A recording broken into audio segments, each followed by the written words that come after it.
நாளொரு வேணியும் பொழுதும் வண்ணமாய் இந்த சங்கம் என்றுமே முக மலர்ச்சியுடன் அகமும் புறமும் மிக சிறப்பாக நடத்தி செல்வார். வேற ஒரு வார்த்தைகள் சொல்ல நீங்க என்ன சொல்றது உண்மையிலேயே நீங்கள்லாம் ஒரு அரங்கே மிக கைத்தட்டி அவருக்கு சிறப்பு செய்யணும்னு சொல்றேன். அதே மாதிரி செல்வமணியை வந்து நான் தம்பி ராதாகிருஷ்ணன் சப்போர்ட் பண்ணணும்னு சொன்னேன். உடனே விட்டுருந்தாரு. ஆனால் அவருக்கு பிடித்தமான 30 வருட நண்பர் கந்தசாமி அவருடைய தம்பி போசம் வந்து தலைவர் நிற்கிறோம் போது அவர் இருதலை கொள்ளை ரொம்ப தவிக்கிறாரு. அந்த தவிப்புக்கு ஊன்றாக வந்து தமிழ் குமரன் வந்த பிறகு நாங்கள்லாம் வந்து செல்வமணிகிட்ட சொல்லி போசம் வந்து தலைவர் பொறுப்புலேருந்து ஏன்னா அனௌன்ஸ் பண்ணிட்டாங்க. பண்ண பிறகு அவரை விட்டு கொடுத்து இங்கே பொருளாளர் பதவி ஏற்றுக்கும் போது அந்த பண்பை விளக்குள்ளி என்று வியந்து போகிறது. அதற்கு முழு ஒத்துழைப்பு தம்பி செல்வமுடைய மிக சிறப்பான ஒரு வழிகாட்டுதல் அந்த காலத்தில் நம்ம மறக்கவே கூடாது. இந்த திரையுலகத்துக்கு நான் பல முறை சொல்கிறேன், செல்வமணி தான் தலையாய தலைமை. அந்த தம்பி இந்த திரையுலகில் தலைமையேற்று நடத்தினால் இந்த திரையுலகம் செழிக்கும், சிகரமேறும். அப்படிப்பட்ட சூழ்நிலையில் செயலாளர் பதவிக்கு நான் உரிமையாக கமலா சிஸ்டருக்கு வந்து நான் ஃபோன் பண்ணேன். சிஸ்டர், நான் சொல்கிறத மறுக்கலாம் கூடாது, நீங்கள் வந்து செயலாளராக இருக்கணும், ராதாவுக்கு தனியாக இருக்கணும் அப்படின்னு சொன்னேன்.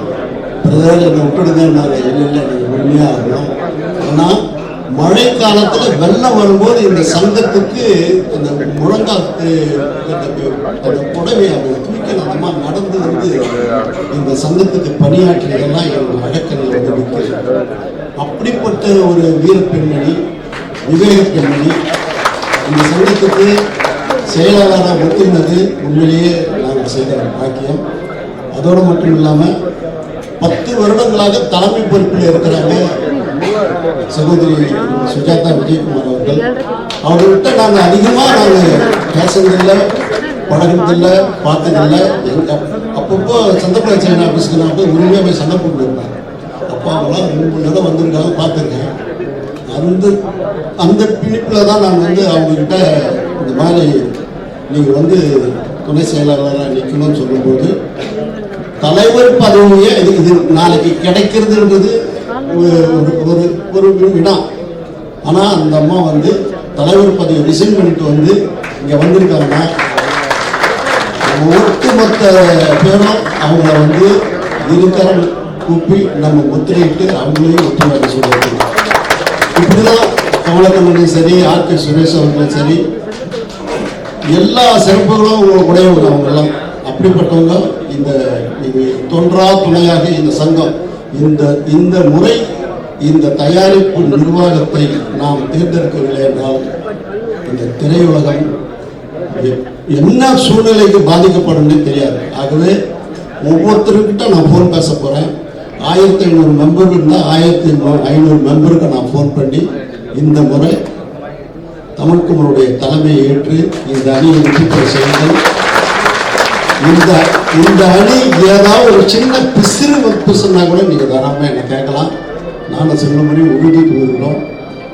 தம்பி எனக்கு வந்து ரொம்ப சந்தோஷம்னா பிரிந்தவர்கள்லாம் ஒன்று சேரணும்னு தம்பி ராதாகிருஷ்ணன் சொல்லும்போது உண்மையிலேயே எனக்கு வந்து உலமெல்லாம் புரியுது.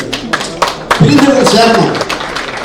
ஒரு தடவை கிட்டத்தட்ட ஒரு 9 மாதத்துக்கு முன்னாடி பாரதிதாஸ் சார் பண்ண தாங்க நான் தப்பு பண்ணிட்டேன், நான் இப்படி போயிருக்கூடாது, நான் சீக்கிரம் வந்து இதை அதை சேர்த்து விட்டுறேன்.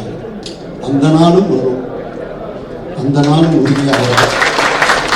அதே நேரத்தில் இப்போ ஒரு 4-5 பேர் வந்து ஒரு கோர்ட்டு சட்டமாக இருக்கிறாங்க. தம்பி நம்ம முதல் முறையாக நீங்கள் பதவியேற்கும் பொழுது அந்த 4 பேருக்கு நீங்கள் வந்து பிரிந்தவர்கள் கூடணும்னு சொன்னீங்களா, அவங்களுக்கு சேர்க்கணுன்னு தான் கண்டிப்பாக செய்வேன். நான் சொல்லி எதையும் விட்டது கிடையாது, கண்டிப்பாக செய்வேன். ஆகவே நாம் அனைவரும் ஒன்று கூடி உயர்வடையக்கூடிய ஒரு வெற்றியை 22 பிப்ரவரி மாதம் 2026 உறுதி செய்யும். அந்த விழாவில் நாம் இன்று என்னென்ன உறுதிமொழி கொடுக்கிறோமோ அந்த உறுதிமொழியை நிறைவேற்றும் தமிழ் குருமகன் தலைமை தலையாய தலைமையாக இருக்கிறது. அதில் எந்த விதத்தில் மாற்றம் கிடையாது, மறுவு கிடையாது. இதுக்காக நாளும் உழைத்த என் தம்பி செல்வமணியை ஆற தழுவி உண்மையிலேயே கண்கள் பணிக்கு அவருக்கு நன்றி கூறுகிறேன். நன்றி, வணக்கம்.